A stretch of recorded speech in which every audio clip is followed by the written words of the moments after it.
Hello, I'm so glad you could join us for the Charles City RAGBRAI Town Hall. We've got all the answers to questions you probably didn't even know you had. But first, let's take a look at the full route. Riders riding the full week will be starting in Sergeant Bluff and ending in Lansing. When they come here on July 28th, they'll be arriving from Mason City. This day looks like it will be an absolutely beautiful ride, a relatively easy day, just 47.9 miles, and a low amount of elevation change, just about 1,290 feet of climb. Most riders feel this is a really easy day, which is probably why we see a 27% increase in day passes for this day of the ride over any other the rest of the week. That just means that we get to welcome more visitors into town. With the high number of bicycles and extra support vehicles coming to town, it does mean some disruptions to our traffic patterns. So let's take a look at the route in and the route out. We know that we need to be prepared for slow travel, taking alternate routes, and just being on the lookout for bicyclists. Plan ahead and you should be able to get wherever you need throughout the day. Most of our riders will probably arrive between noon and 2. We will, however, have riders riding in as early as about 8 a.m. The latest will arrive sometime after 8 p.m., but that will be the fewest number.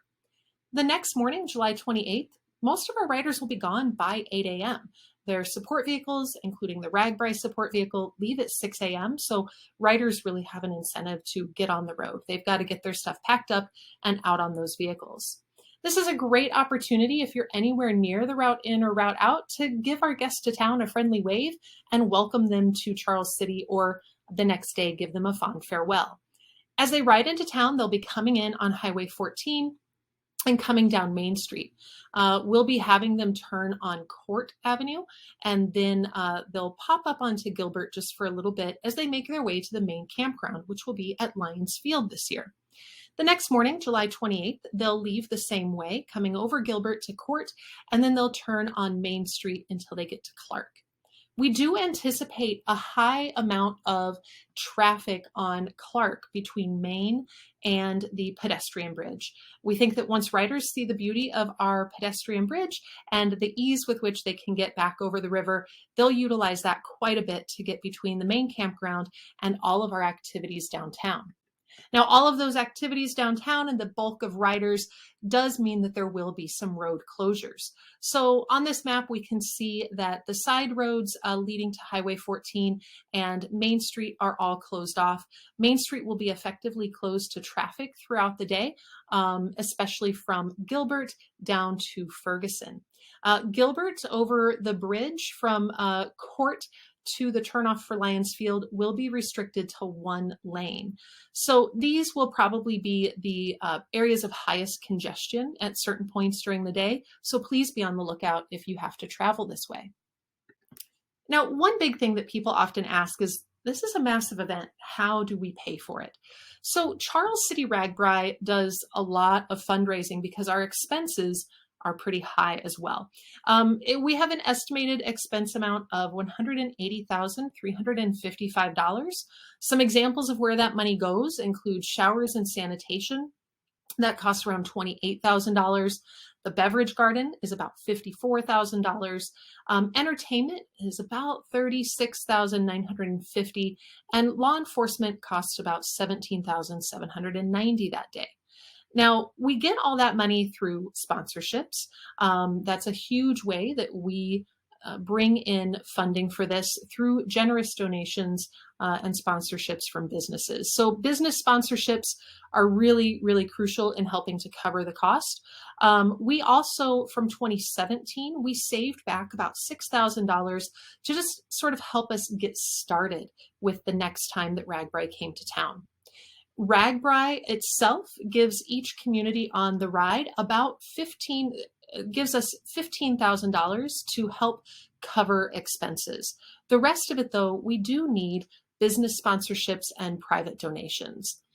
At the end of RAGBRAI, we take any money that we have made and left over. Local vendors do get some of their vendor feedback, and we make donations. In 2017, we were able to donate to the Charles City FFA for flagpoles at the Youth Enrichment Center. We donated $5,000. The Floyd County Museum got $4,265 for some new doors and some sidewalk repair work.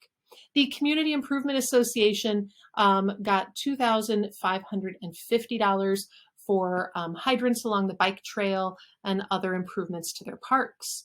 The Parks and Rec Department got $1,650 for whitewater course purposes. And the Police Department received a donation of $3,250, along with a donation to an Eagle Scout project in the amount of $1,650. So when RAGBRAI comes to town, it does mean an expense in that we have to host this massive event, but when it's a successful event, we have money that we can then turn around and give back to the community that has supported this event. Now, all throughout town, people often say, where do the riders stay? Camping is a huge part of RAGBRAI, and so any green space that you see in town will probably have tents on it. The main campground, as I mentioned earlier, will be Lions Field. Every other bit of green space, every park that you can think of in town will probably have tents on it. RV parking will start on the north side of town and move to the south, starting with Washington School. Our main RV lots will be at the high school, the senior center, and likely the old Kmart lot. Now, we also have riders looking for a local host. Some riders would prefer to be inside a home, and some riders just want a yard so that their group, their team, can have a bit more of a private and quiet space. It's really easy to host a rider. We have a Facebook page set up for it. You can go check out all the riders that are there, find someone that you think sounds like someone you would love to host, reach out to them, and once that connection is made, you've become a host. I have hosted every time. I love it. It's a great way to get to know riders. I don't have to be at my house the whole time. You need to host to whatever level you're comfortable with. If you don't want people in your house at all, then that's fine. It is absolutely okay to offer only yard space. If you have extra bedrooms and you are willing to let people inside, that's okay as well. It's whatever you are most comfortable with.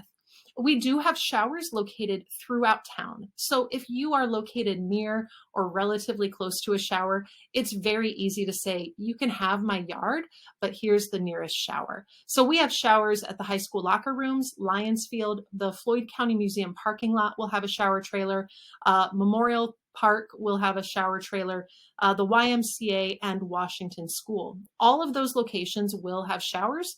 So it's a great way to have riders pitch a tent in your yard, and then you can just send them to the nearest shower location. An event of this size doesn't happen without help. So we're always looking for volunteers, and we always need volunteers for the very prestigious job of sanitation. So I'm sure that there might, if you're lucky, there might be a few sanitation jobs left available. You can scan the code that's on the screen or go to our website and just fill out a quick form, say what type of volunteer work you're interested in, when you are interested in working, because we'll need help not only that day, but the day before and the day after for sure, doing a little bit of prep work and a little bit of cleanup. We always need volunteers in hospitality to help greet riders, to help notify residents on the route that they are in fact on the route. The Information Center is a great place. If you absolutely love Charles City, the Information Center is a good place for you to work because you get to distribute maps, answer questions, provide directions, and use that knowledge you have about our wonderful town and share it with our guests. The beverage garden always needs volunteers to help sell tickets, serve beverages, and check IDs. Our campgrounds need volunteers to help just check in campers, direct the riders and drivers, and make sure that we're maximizing the space at each of those campgrounds. The shuttle service needs riders on or at each shuttle stop to help answer questions. And then, as mentioned, some setup and tear down volunteers before and after the event.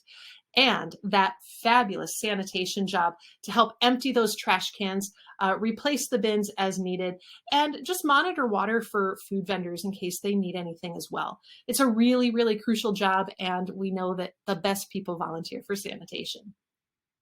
The whole day should be great fun, not only for the riders, but for local Charles City residents.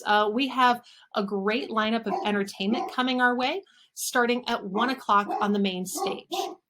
We have Brad and Kate, a pop folk duo. At 2:30, we've got Blame Not the Bard. They've already been to Charles City once this summer for an excellent performance at Party in the Park. At 4:30, we have Levi Smith and the Bad Landings. They're featuring special guest Junie West. They're described as having a unique and diverse sound. At 6:30, we've got Wheelhouse. They play Americana and Bluegrass. And then at 9 o'clock, our main event is Viva Knievel. Viva Knievel really appeals to the band nerd in me because they travel with a brass band backing them up. I haven't seen them live, but their videos look like they are going to be high energy and just tons of fun. So our lineup on the main stage offers a little bit for everybody all throughout the day, starting at 1 o'clock. Now, we also have our fabulous Viva t-shirts. So $20 will get you one of these shirts. They are available at the Rustic Corner, Autos Oasis, TJ's Service, Cardigan, and at the Chamber 401 North Main. All the proceeds from the sale of these shirts go right back to Charles City RAGBRAI and just help, again, to offset some of that cost a little bit. A few little odds and ends here. If you see RAGBRAI signs up before or after the event, please don't remove those. We have volunteers that will take care of that, and we will actually put quite a few of them into storage to use for the next time that they're in town, and some of them are multi-purpose for other large events that we have. Operating without a vendor's license is punishable by a misdemeanor fine of $750. This is actually more than the local vendor fee was. So if you had hopes of selling food or anything, hopefully you've already gotten your local vendor license. This year, there will be a film crew following RAGBRAI as well. Next year is the 50th anniversary of the ride, and they are filming this year's ride so that they can release the documentary in time for the 50th anniversary next year. So that's a great opportunity for us here in Charles City to be sort of immortalized in this wonderful documentary about a unique ride that only happens here in Iowa. So if you have any questions, go ahead and drop them in the comments and we will get an answer to you as soon as we can. Thank you.